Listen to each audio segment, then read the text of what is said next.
In just a moment, X minus 1. But first... Now, there's a melody you'll recognize, opus number 1 in the inimitable Dorsey style. Then there'll be lots more of your favorite tunes, old and new, on NBC Bandstand all this week. The Dorsey brothers will appear in person, and you'll also enjoy some of the sweetest music this side of heaven by Guy Lombardo and the Royal Canadians. Wayne King and Freddie Martin come along, too, together with bright personalities like Bert Parks and Johnny Mercer. It's wonderful live music weekday mornings with NBC Bandstand. Now stay tuned for X minus 1 on NBC.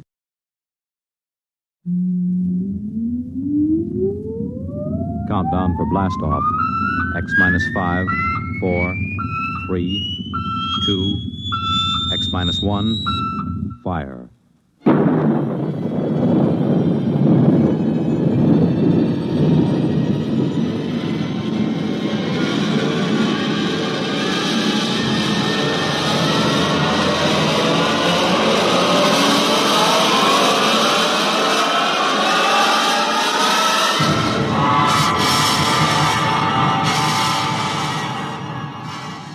From the far horizons of the unknown come transcribed tales of new dimensions in time and space. These are stories of the future, adventures in which you'll live in a million, could be years, on 1,000 maybe worlds. The National Broadcasting Company, in cooperation with Galaxy Science Fiction Magazine, presents X minus 1.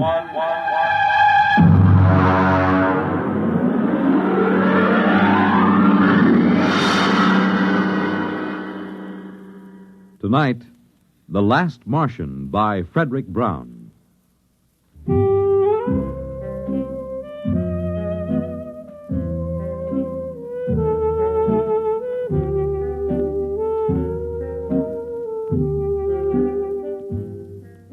It was like any evening, but duller than most. I was back in the city room. I'd just covered a boring banquet, and the food had been so bad that I felt cheated, even though it cost me nothing. Now, just for laughs, and my job, I was writing a long, glowing account of it.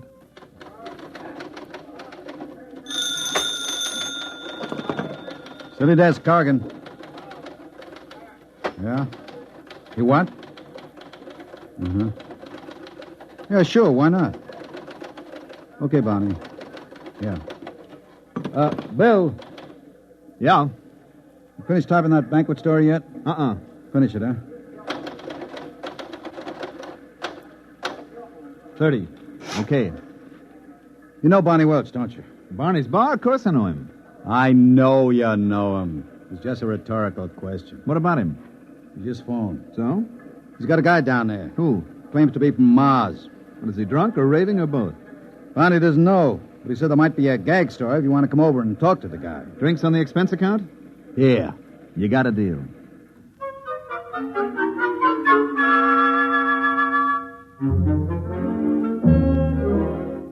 There wasn't a Trib reporter who didn't know Barney well enough to borrow money from him. I made for the bar like a St. Bernard makes for a fallen traveler and ordered a quick one with water on the side.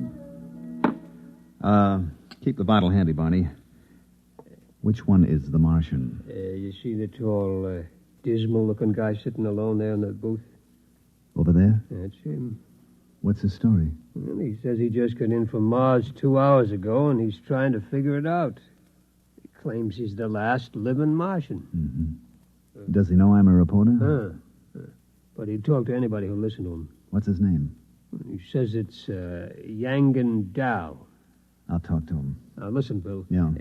Don't get him violent or anything, huh? I don't want no trouble in my place. Oh, now don't worry, Barney. Look, dish up 2 beers for us, and I'll take him over with me.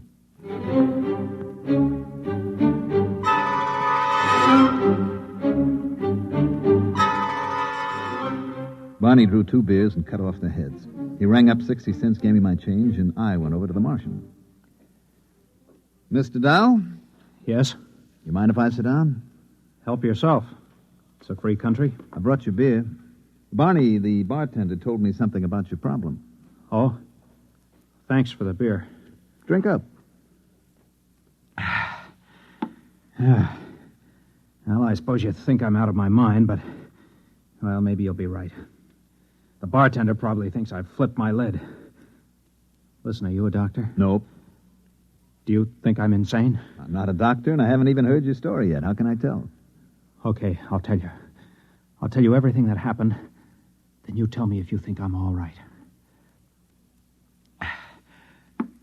2 hours ago, I was on Mars. 2 hours? How did you get here? I don't know. That's the horrible thing. All I know is that the others were dead. All of them? How do you know? I saw them. I saw their bodies in the street. It was awful. Now, wait a minute. You mean you're the last one? The last Martian? Yes. Well, it's a little hard to believe. Listen, I was there. I was in this room in the city of Scar. I don't know why I was there, but I was. I was locked in. Then I got hungry, and there was nobody to bring me food. So I worked a stone out of the floor and started digging. It took 3 days. When I got out and reached the street, everyone was dead, lying in the open. What did you do? I took a Targan, an energy plane, and flew it to Xandar. Xandar is the biggest city, the capital. Every place, it was the same. Hundreds of thousands of bodies lying in the fields, the streets, as if everyone had died at the exact same instant. At Xandar, in the stadium. I'm listening. In the stadium, there were 100,000 of them. As if they'd come there specially to die together. I landed my ship there. In the stadium? Yes. I see. Well, there, in the stadium, they had built some sort of platform. On it was a column made of copper. Copper is a rare metal on Mars. And there was a push button. Where? In the copper column. Oh. And there was a Martian in a blue robe, a priest, right under the button. It was as though he'd pushed the button and died. And everybody else had died with him. Except you. Yes. All except me. And then? And then I was on a Madison Avenue bus, riding to work, here in New York. Oh, now wait a minute. Listen, I know you don't believe me. I know it sounds as if I was stark raving Now, mad, just but take it easy, huh? You know what I think? What? You've had some sort of terrible shock. Well, of course I have. There were 3 million of us, all dead. I don't mean that kind of shock. Of course, it was a dying world anyway. We didn't have more than 2 generations left. It was the krill. What was the krill? The disease. It reduced us to 1/30th of our population in 2 centuries. These 3 million, then, they died of the krill? No. The krill kills slowly. These people died like that, with a push of a button. Why didn't they escape? We tried to develop space travel, but we couldn't. We couldn't even reach Deimos or Phobos. Where are they? Our moons. Oh, I don't know too much about this stuff. It was horrible. Mm-hmm. Can I ask you a question, Mr. Down? Anything you like. Well, if the Martians didn't develop space travel, how do you think you got here in New York City? I don't know. It's driving me wild. I'm Yangan Dal, a Martian. And I'm here, in the body of an Earthman. The body of an Earthman? Of course. You don't think Martians look exactly like humans, do you? I'm 3 feet tall, weigh what would be 20 pounds here on Earth. I have 4 arms and 6 fingers on each hand. Barney? Yeah? 2 more beers, huh, with whiskey chasers? Right? Go on, Mr. Dahl. I don't mean to interrupt. It frightens me. Oh, I can understand that. Here are your drinks. You want some help? Thanks, Barney. Drink up, Mr. Dow. Thank you. By the way, who is this Earthman whose body you've got? Its name is Howard Wilcox. Howard Wilcox, huh? I'll just write that down. Address? It's in the wallet. 45 Amber Court. Mm-hmm. This Howard Wilcox, whose body you're in, does he have a family? It is married to a female of this species, yes. Well, have you been home? No. Then how do you know? I have all of its memories. I can do everything it could do. I know everything it knows. Oh, I see. I even have its tastes. Beer, for instance. Yes. Mm-hmm. You have a job? At the Humber Lamp Company, 34th Street. Well, maybe you ought to call your wife. No, It frightens me. Why? This body, it loves its wife. Let me buy us a round. There's money in these pockets. Okay. It's very good of you to listen to my story. Barkeep, another round, please. Tell me, Mr. Dow, did you ever suspect before that you were a Martian? Suspect? I am a Martian. Don't you understand? Well, how did you get in here? I told you this body was on its way to work on a Madison Avenue bus, and then I was inside it. It was thirsty, so it stopped for a drink. And I thought maybe the bartender could give me some advice. So I started talking. Don't you believe me? Listen, Howard, you should be due home for dinner by now. Now, you're making your wife worry. Why not phone her? I'm afraid. What's there to worry about? Whether you're young and Dow or Howard Wilcox, is a woman sitting home worrying. I suppose you're right. Of course I'm right. You're very understanding. Oh, not at all. You wouldn't want to come with me, would you? Hmm? I'm sort of afraid. Well, it would look funny. I could tell her you're an old school friend. We could have dinner. And then maybe I could get to know her. You really want me to come? Would you? Let me make a phone call first, okay? Fine.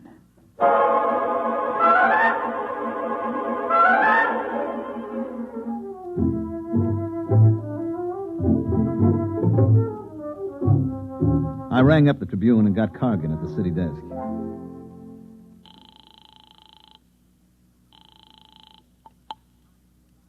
City desk, Cargan. Hi, Bill Everett. Did you find him? Uh-huh. Well, There's something strange about this guy. you think he's insane? I don't know. What do you mean you don't know? Is he or isn't he? Well, he's got the whole story so perfectly organized, he might even convince somebody it's true. He remembers every detail. What do you figure you're going to do? Well, I'm going home with him. I'm going to meet his wife and observe them. How many drinks have you had? Oh, I'm sober. Don't worry. Me worry. Look, maybe you better come back here and I'll let Vincent handle this stuff. No, that isn't necessary. Just let me tag along a while. Okay. But if you want help, yell and I'll send Vincent. I will. Don't worry. What's this guy's name? Howard Wilcox. Address. 45 Amber Court. Okay. Oh, and Bill, Yes? just remember one thing. What's that? You could be playing with dynamite. Watch your step.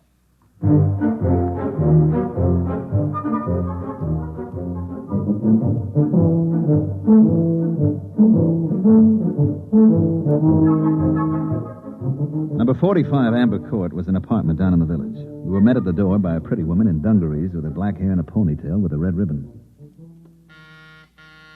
Let me handle it, okay? I wish you would. Howard, I was so worried. This is Bill Everett. I'm an old boyhood chum of your husband, Mrs. Wilcox. We met, and I asked Howard to have a few drinks, and I'm afraid it's all my fault. Bill is having dinner with us. If it isn't too much trouble. Well, no, of course not. Well, that's very generous of you. Well, if you'll excuse me, I'd better start dinner. Howard, Yes? are you all right? Why, yes. Fine. You didn't kiss me. Oh, well. That's better. That's the first time in 11 years Howard hasn't kissed me when he came home. Well, we stopped and had a few drinks. It was all my fault, really. Look, just make yourself comfortable. I won't be long. Do you think she suspects? Of course not. I'll have to tell her. You want to wind up in an institution? No, but I can't keep up this pretense. Just set your mind to it. Now, after a while, it'll become natural. You'll forget that you ever were a Martian. You do believe me, then, about being a Martian? Of course. Oh, that's good to know. Now, look, whatever you do, don't tell your wife. It would ruin her life. I'll try not to tell her. Try very hard. Now, don't tell anybody. You and the bartender know, of Well, course. we'll keep it quiet. Don't worry. Good. Do you think you can carry it off? I'll try. Good boy. Now, tell you what. If you get into any kind of trouble, I mean, if you just have to talk to somebody about it, give me a call, Here, at this number. Now, if I'm not in, you leave a message with my boss. His name is Cargan. Cargan. You promise? I promise. Fine. You're very kind. This body... I've never met anybody so kind here on Earth. Forget it. Well, what have you two been discussing so secretly? Just business. Oh, I'm sorry about being late, dear. Well, you might have phoned. After all, you were only a few blocks from the house. It isn't as if you were on Mars or someplace.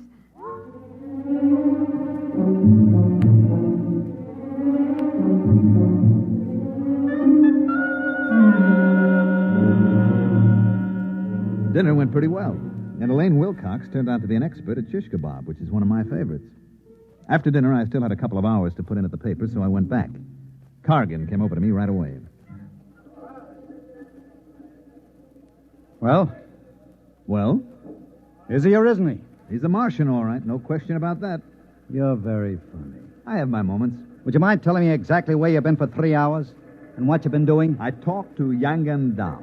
That's his Martian name. Then we had dinner at his home. Very nice. Shish kebab. What about the story? Oh, yeah, the story. Well, it seems that he was locked in a room in the city of Scar. And he got out and saw all the dead bodies of the entire Martian population. Then he flew to the capital and saw a button that a priest had pressed, and the next thing he knew, he was inside an Earthman named Howard Wilcox riding a Madison Avenue bus. Want me to write it up? Is that all you've got to tell me? That's all.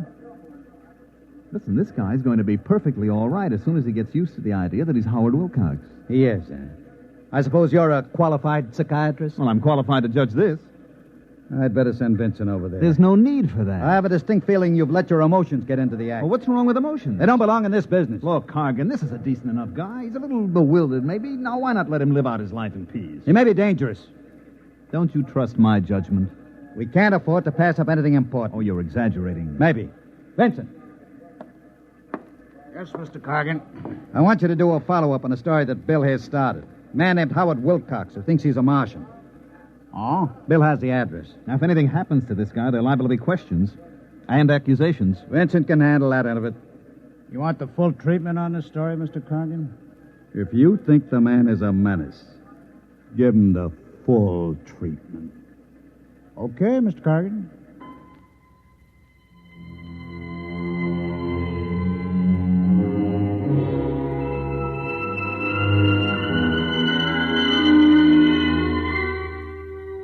I gave Vincent the address, feeling like a murderer, and then I beat it to the nearest phone booth and called Howard Wilcox's home. His wife, Elaine, answered.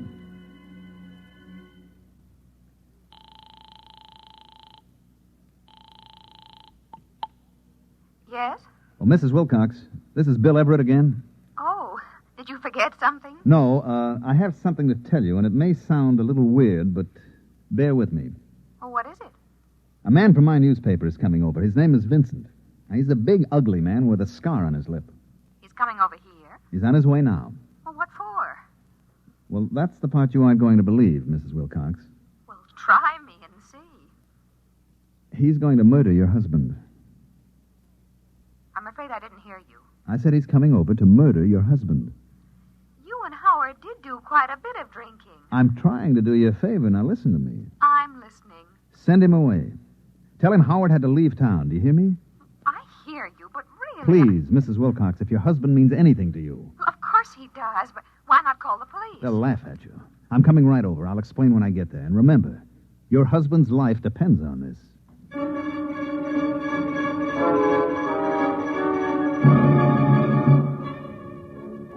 I didn't know whether I'd convinced her or not. It all sounded so terribly melodramatic. Anyway, I hopped into a cab and told him to use a heavy foot on the gas pedal, and about 15 minutes later, I arrived at 45 Amber Court.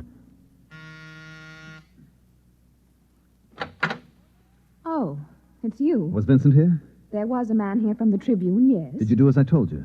Well, I got Howard out of the house. I sent him out for some mozzarella cheese and gave him a couple of places that don't carry it. What'd Vincent say? I told him Howard wouldn't be back in town till tomorrow. He said he'd be back. Did he say what he wanted? Just that he had some good news for my husband. Some good news. May I come in? I wish you would. I want to know what this is all about. Sit down. Mm-hmm. Now, would you mind explaining?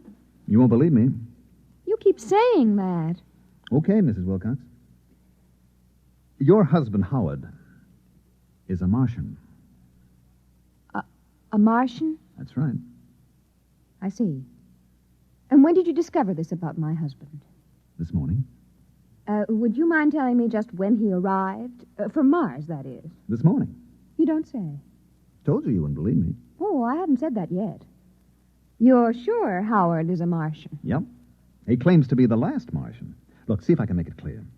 There was a plague sweeping Mars. Now, they devised a means of transporting their intellects through space to Earth. Their dead bodies remained behind. Now, Howard, your husband, was confined in an institution, so he didn't get to go with the other Martian souls. He dug his way out and went to the capital city where the energy machine was located. Mm-hmm. I guess there was enough left to send his intelligence down here, where it landed in the body of one Howard Wilcox.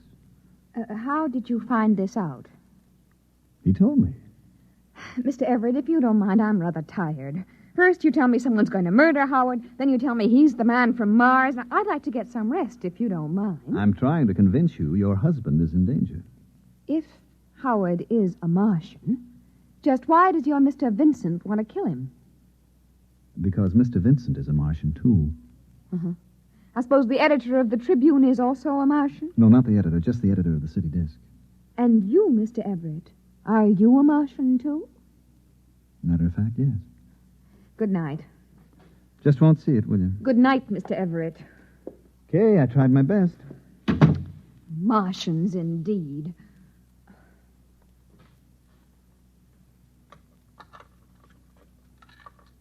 Oh, Howard, thank heavens. I couldn't get the mozzarella. It doesn't matter. Tell me, Howard, are you a Martian? What? Why, yes. How did you know? Oh, woman's intuition. It's terribly late, dear. Let's turn in. No, not yet. I want to know how you knew I was a Martian. Howard, please, I've had just about enough of this nonsense today. It isn't nonsense to me. Only this morning I was Yang Gandal, a Martian. Now I'm in the body of your husband. Is this a joke you and your friend Mr. Everett invented to torture me? Because if it is... It isn't a joke. It's the truth. Howard, I just can't stand much more of this. I'm beginning to wonder if it's me. Who could that be at this hour? I'll answer it. Yes? You are Mr. Howard Wilcox? Yes? My name's Vincent. I'm a reporter from the Trib. Yes? May I come in? Yes. Who is... Oh, Mr. Vincent. I see your husband has unexpectedly returned from out of town, Mrs. Wilcox. Now, look here. Would you mind telling me why you lied to me? Yes, I would. Does it have anything to do with the fact that you know your husband's secret? What secret? That he is Yang Gandal, a Martian. I don't know what you're talking about. I think you do. Why is there such concern? I am Yang Gandal. I am a Martian. The last Martian, as far as I know. That is where you're wrong, Mr. Wilcox. Wrong. You see, there are many of us. Many? Like me? Hundreds of thousands. We were teleported to Earth during the Great Migration and found ourselves, like you, inside human beings. But then I'm not alone. You do understand my position. Perfectly. I can establish contact. We can remember our old home. Unfortunately, no. I don't understand. Sadly enough, young Gandal, you were considered mentally ill on Mars. Ill enough so that you were institutionalized. But here on Earth, a person like you represents a distinct threat to us. How do I threaten you? You're unstable. You may give us away. That would spoil it. Spoil what? Our plan. Plan?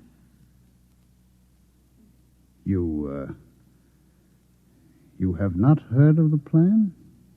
I heard of no plan. I was in an institution. Yes. You are certain now? Of course. What plan? If you knew, I would have been forced to destroy you. You've just saved your own life, young Gandal, and that of Howard Wilcox as well. What are you going to do? Nothing. Nothing at all. Aren't you afraid that I'll do something? Such as? Tell people my husband is a Martian. Really, Mrs. Wilcox, you know better. You'd be laughed at or sent to the nearest psychiatric clinic. No, we aren't at all concerned with the fact that people will betray our presence here on Earth. I'm sure you can appreciate the reaction if you were to phone the police and tell them that the Trib reporters are all Martians. Well, not all. Just the city editor and yourself and Mr. Everett. How did you know that? Perhaps I'm one myself, Mr. Vincent. It isn't possible. Why not? Are you? Tell me where you were born. What city? I was born in Undunell near the dead canal of Krilla. Your name? Zanat Cree. You are party to the plan? The plan to take over the Earth? Of course. Your husband, young and dull. Why did you not inform him? For the same reason you did not. He is unstable. But there is no need to worry. I will care for him. Amazing. Now, would you mind leaving us alone? We have many things to discuss. Of course. Amazing. Positively amazing.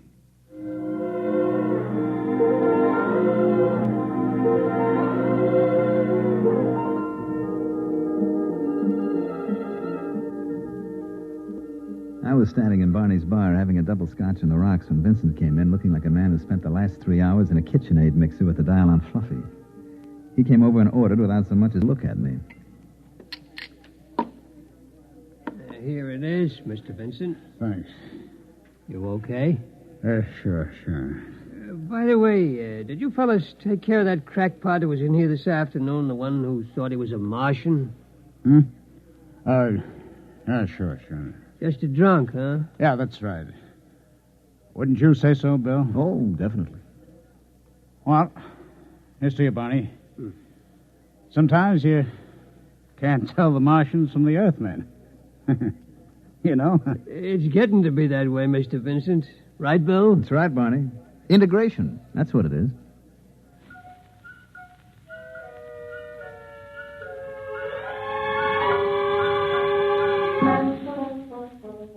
I gave Barney a sly wink and lifted my glass along with Vincent. Of course, Barney understood. You see, he's one of us, too. You have just heard X-1, presented by the National Broadcasting Company in cooperation with Galaxy Science Fiction Magazine, which this month features Alan Cogan's story, Nothing But the Best, which tells about a strange mix-up in time and place. Galaxy Magazine, on your newsstand today. Tonight, by transcription, X-1 has brought you The Last Martian, a story from the pages of Galaxy written by Frederick Brown and adapted for radio by George Lefferts. Featured in the cast were Mandel Kramer, Elliot Reed, Santos Ortega, Ralph Bell, John McGovern, and Patricia Wheel. Your announcer, Fred Collins. X-1 was directed by Daniel Sutter and is an NBC Radio Network production.